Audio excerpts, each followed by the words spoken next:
just bit outside. Tried the corner and missed. A jumper that's off iron. Drew Timme grabs the rebound. Suggs into Zags in transition. That one poked and saved inbounds nicely by Nembhard.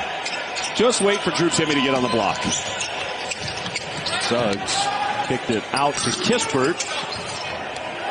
Rebound Dons, and it's out of bounds off of Reed. His percentage coach in college basketball. He's got a little margin for error. Josh Coonan lost it with the dribble. Here comes Kispert down the court, a little floater. No, too strong. Kispert, who hardly missed a shot again. 56% from the floor. They're not playing their best. San Francisco shooting 9%. Yeah.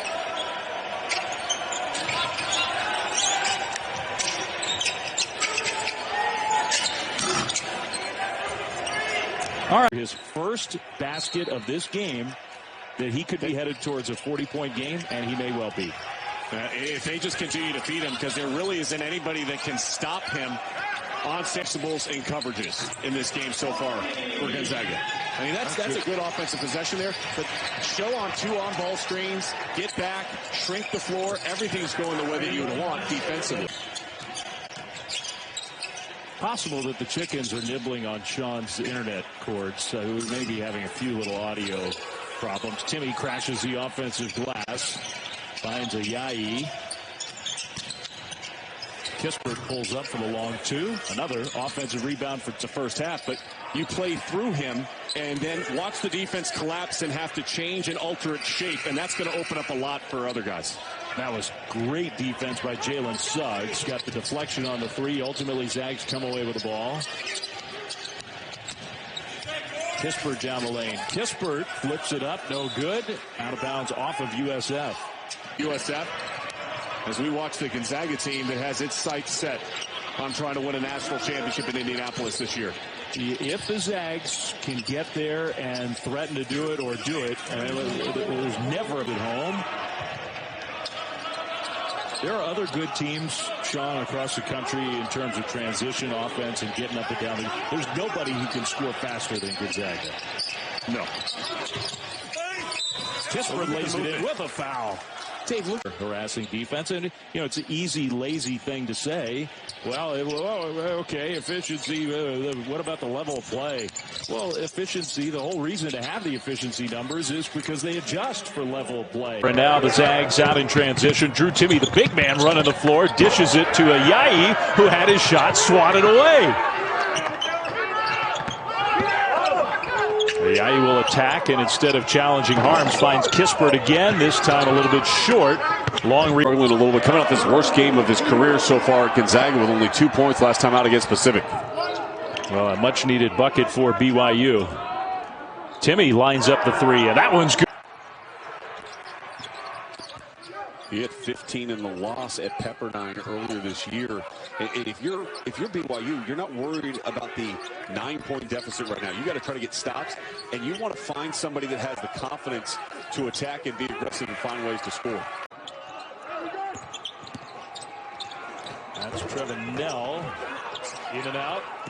So some good looks on both sides, not going down, which is unusual for these two teams, especially Gonzaga, the best shooting team in college basketball, best offensive team in the country. Corey Kispert, big reason why. He has been active with that deflection there, but he's been taking on the assignment of guarding Corey Kispert and doing an excellent job staying attached and being there on the catch. Pretty impressive, I think.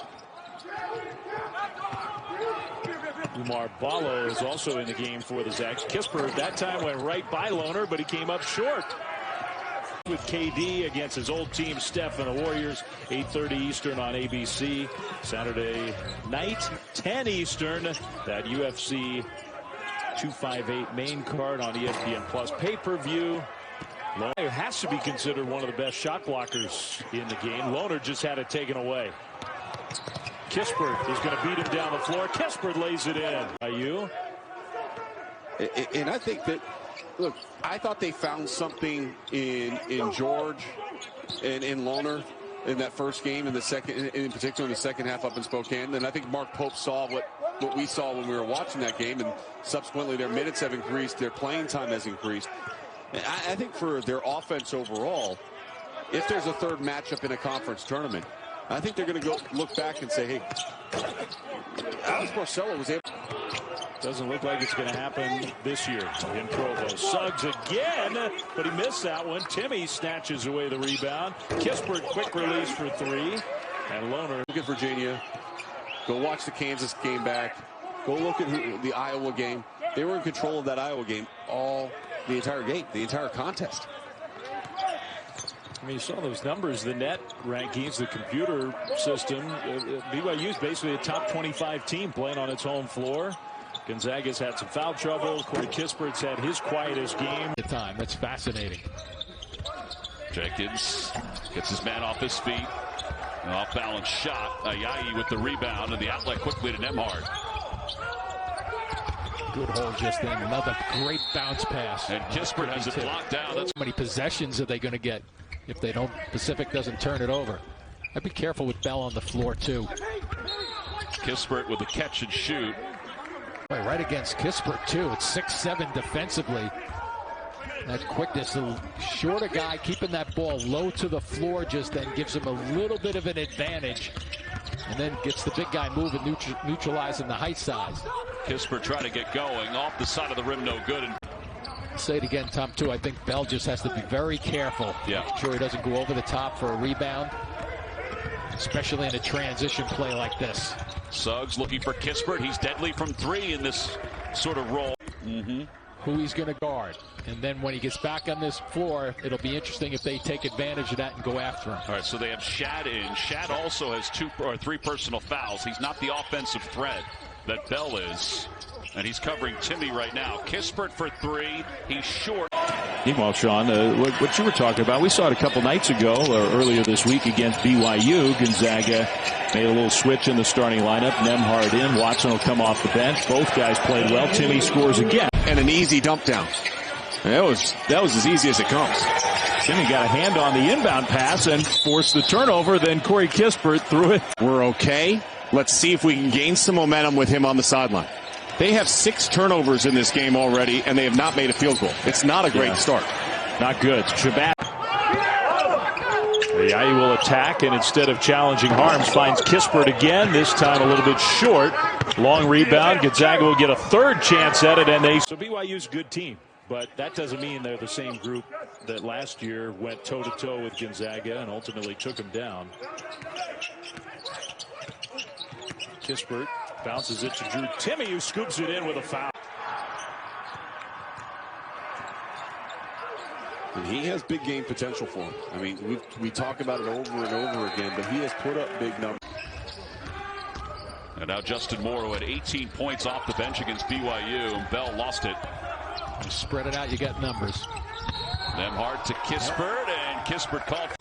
Decided to go to Gonzaga, and now is trying to help recruit some of the other top players in the high school realm.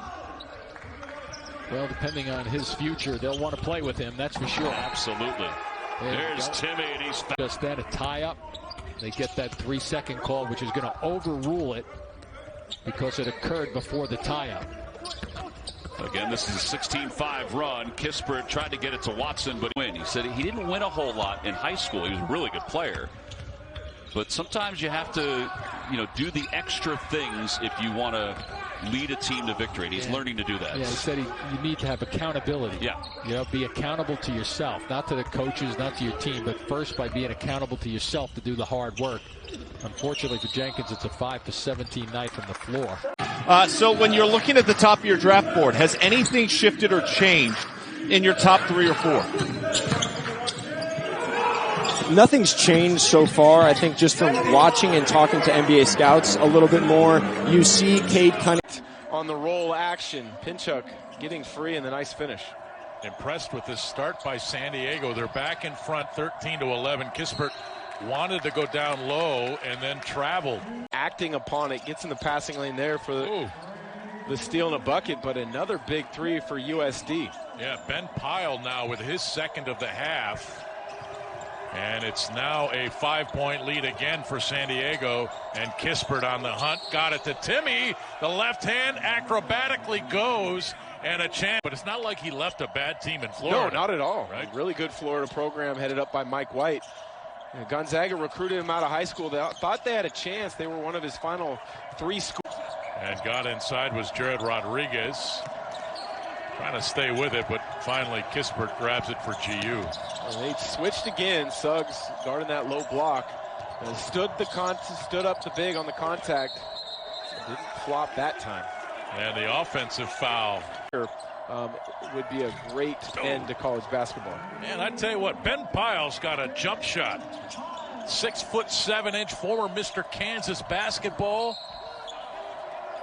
He's got 3 threes. Count the bucket though. Got inside with a right hand. Pretty little move and finish. Well, he's quick. Not much of a scorer, although a career high the last game against Pepperdine with 19 points.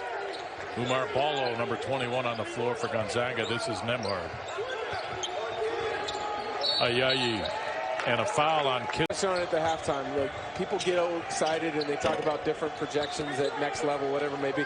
But if he plays 4 years at Gonzaga, which I truly hope he does, his numbers are going to be absolutely off the charts. Kispert into the corner.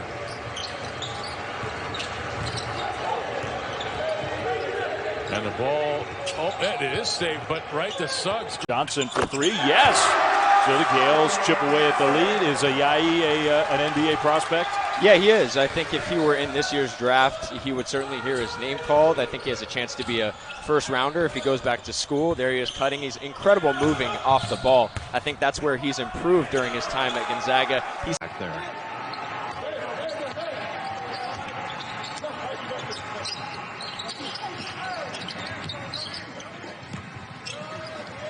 Watson kicks it back out.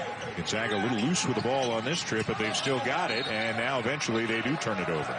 Dribble. Here comes Kispert down the court, a little floater. No, too strong. Kispert, who hardly missed a shot again. And that goes to his leadership. When I talked to Mark Few this week, he said, listen, he's a natural leader that combined with working with it. Because we had a lot of new pieces. Nobody gives us credit for how many new pieces we brought into this program. He goes, but he's really taken the time. Who really is elite and who's playing at that next tier level. Should be noted that Michigan's coming off their pause tomorrow against Wisconsin. Baylor had to cancel 3 ranked games, Texas Tech and then West Virginia twice, as they extend out their pause this time around. He just poured it on. We still have 10 minutes to go. It's 76-39. They look as crisp and as sharp as we've seen them, Dave. USF beat Virginia. They could have, maybe should have beaten Oregon. I mean, Ayayi will attack, and instead of challenging Harms, finds Kispert again. This time a little bit short. Long bended. Stoudemire has them coming back to the middle of the floor by going either all the way to the opposite side or cutting the floor in half and making a cut towards the middle. Inbounds goes to Bell. He'll fire a 3, and he certainly fired it. It was a little too short. And that's the way to continue to pound that ball to the middle of the floor. I'd go back to that again the next time down. Make Pacific play that, guard it differently, and get some different reaction on the perimeter. A little mustache salute, too, from Timmy after he made that. It's a 5-point game. Crockroll, right side of the lane. Runner is no good. Ball tipped out. And He was one of them. He was outstanding. Lots going on across the college hoops landscape tonight, including the game before us. Tennessee really took it to Kansas. That was a nifty play, and then Kessler Edwards. So Jalen Suggs, I'm sure, disappointed, has to take a seat.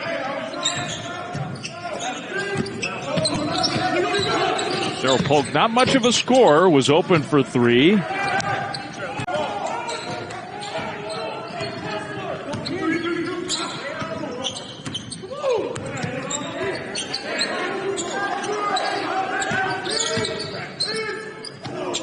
It was 16-7 Pepperdine in this game. Zedick, no good on the 3. Convince him to stay. Okay. I mean, the school does overlook the Pacific Ocean. It does. It does. Those aren't fake shots we're showing you. Kessler Edwards, long 2, too strong. You know, like you do a game at 4, and it's just a testament to Randy Bennett and what he's been able to accomplish at St. Mary's to elevate that program. And now, obviously, bringing in BYU, you're bringing in a program that has a 20,000 seat home facility, all the fun. Now a associate head coach at UC Santa Barbara, a terrific coach. He will be a head coach soon. And Ben Pyle denying that pass to the post to Timmy, and another chance for USD. Third turnover of the early game for Gonzaga. They trail by 4, and there's 8 on the shot clock. USD's got to get busy. To the post. Shot falls off, missed by Yavuz. Goal. Terrific set for Gonzaga. Yeah, another wide open look inside for Gonzaga. And we are tied at 11. And this is where Gonzaga can be so difficult to scout. They play free at times where they get in transition and no plays are called. Then they can go to continuity ball screen action. They can go to UCLA actions. They can go to pick and roll sets. They have so many different ways. 4 players in Gonzaga that average double figures. Timmy with the miss underneath. And those 4 guys shoot over 50% from the field. So it's not like they're volume shooters. They're very efficient. And then you've got a point. And it's one pass to the wing and an easy dump down. That was as easy as it comes. Timmy got a hand on the inbound pass and forced the turnover. Then Corey Kispert threw it Court for either team that has made a basket. He is. Like, just keep going back to number 2. I think sometimes in college basketball, we overcomplicate things and we're like, okay, well, let's run this and see if we can get this action. Until somebody stops that, I go back to that. Elite. I mean, when the ball hits his hands in transition, you have to be there on the catch. If you are not, that's exactly what's going to happen. BYU is using a different lineup here of late. They turn it. Picked up by Kispert on the switch. Opportunity, there you go. That's a beautiful crossover. He just didn't get it to go. Bell with the rebound, though. And now Justin Moore, who had 18 points off the bench against BYU. And Bell lost. In anticipation of having to make a tough move underneath. Cook for 3. It's an air ball. That doesn't happen often. Finstoon with an easy rebound. And Bailey lost control. Taken his role, and he's really excelled in it. I think the thing that you're leading to is where does it lead? And likewise, the same could be said for a guy like Tommy Kuhse to know exactly what the Gonzaga Bulldogs want to do. The familiarity helps them understand the physicality and the energy that they know that Gonzaga is going to bring. Fotu with the drive, had it stripped away, out of bounds. Half-court trap here by Gonzaga. Suggs on the back end. And Kessler Edwards way too strong with a 3. A fresh possession, though, now for the Waves, but not for...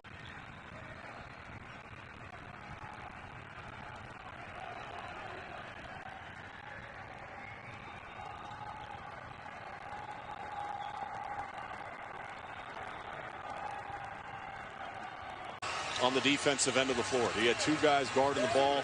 That forced the defense to have to step up, and nobody was on Timmy. They're going to call an offensive foul. Catch, and then once that happens, though, this becomes the problem. Gonzaga is as elite as they come, cutting and moving without the ball, and Timmy is an excellent distributor. Now, Sean, if Drew Timmy's going to go for 40 tonight, the free throw is going to have to look a little better than that. That was almost an air ball. Whatever, it's a free throw. Way off to the side. Those of you who watch a very exciting game in the SEC, we are in San Francisco, War Memorial Gymnasium. Dave Fleming, Sean Farnham, great to have you with us on this Saturday afternoon and evening for the #1 Gonzaga Bulldogs against a team that has been a pain in the side for them the last couple of years. So far, we have seen a monstrous performance. It's a tough road trip for the Gonzaga Bulldogs. And you say road trip, this is their 5th consecutive road game that they've played, Dave. And the only #1 team that I could find, our research, I had to go back today, goes 72-73. The UCLA Bruins played 5 straight games as the #1 team on the road, but only... It's good, though. Took you till the second half to reference one of them. That's a little bit of an upset tonight. Last game, I think I went to like the under 4 timeout of the second half against BYU. People in Spokane were losing their mind. They were really nervous. It was going to be a full broadcast without it. Man, I'm like, continue to play through them. Now, that wasn't that bad of a pass. That was a great look. It was the right look. The pass could have been a little bit better, and Ayayi would have been able to finish. That high arcing three way short from Reevney. Considering he has 4 fouls. He walled up, kept verticality the entire time. In the hypothetical scenario that there were actually fans at this game or at the Warriors game tonight, and they're not, venue and stuff like that, Kispert lays it in.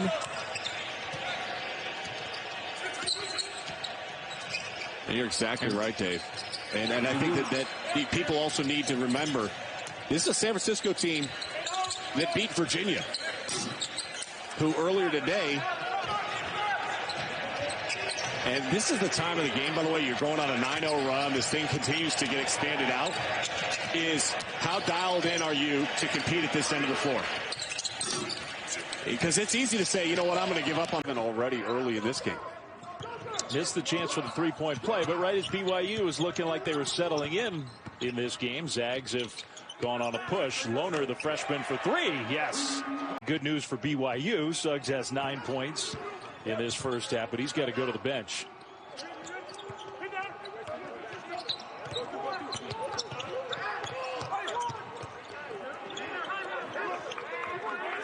Brandon Averett looking to get the ball down low to Harward.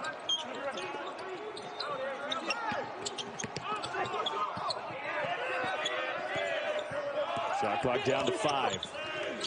Averett finds Harding, who had his 3 rejected.